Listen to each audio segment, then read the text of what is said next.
అండి, ఇవాళ పుదీనా కొమ్మలు నాటుతున్నాను. ఇది చూపిస్తున్నాను. ఇది ఎందుకు చూపిస్తున్నానంటే మా షాప్ కస్టమర్ వాళ్ళ పాప పుదీనా ఎలా నాటుతారు చెప్పండి ఆంటీ గారు అని అన్నారు. అందుకని చూపిస్తున్నానండి. మనము పిల్లలకి చిన్నప్పటి నుంచే ఎక్స్ప్లెయిన్ చేస్తే వాళ్ళకు అర్థమవుతుంది. కనీసం 4th స్టాండర్డ్ నుంచి అన్నా మనము వాళ్ళకు చూపించాలి. మొక్కని ఏదైనా ఒకటి నాటేది చూపించాలి. ప్రకృతి లేనిది ఏ జీవరాశి భూమి మీద ఉండలేదు కదా. ఇది మనకు ప్రాణవాయువు కాబట్టి ప్రతి ఒక్కరం ప్రకృతి అమ్మను కాపాడుకోవాలి. వీలైనంత వరకు ఒక చిన్న మొక్కను నాటితే సరిపోతుంది. పిల్లలకు కూడా నేర్పించాలి. వాళ్ళకి ఎక్స్ప్లెయిన్ చేస్తే బెటరు.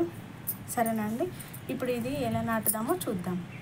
మంచిగా బలంగా ఉన్న కాడలు తీసుకోవాలండి. ఇలా సన్న సన్నగా ఉన్నవి తీసుకోవద్దు.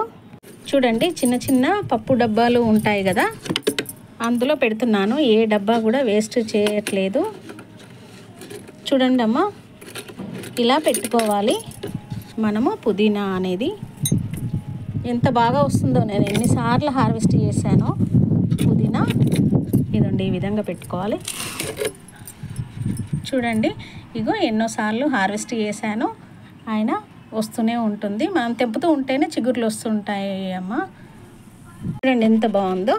నేను హార్వెస్ట్ చేస్తూనే ఉంటాను, వస్తూనే ఉంటుంది. మళ్ళీ ఈ ఆయిల్ డబ్బాలలో పెట్టేసుకోండి, ఏ డబ్బా కూడా వేస్ట్ చేయకుండా. నాటుకునే విధానం అయితే ఇదేనమ్మా పుదీనా. సరేనా? ఈ విధంగా నాటుకోండి. ఓకే అండి, థ్యాంక్ యూ.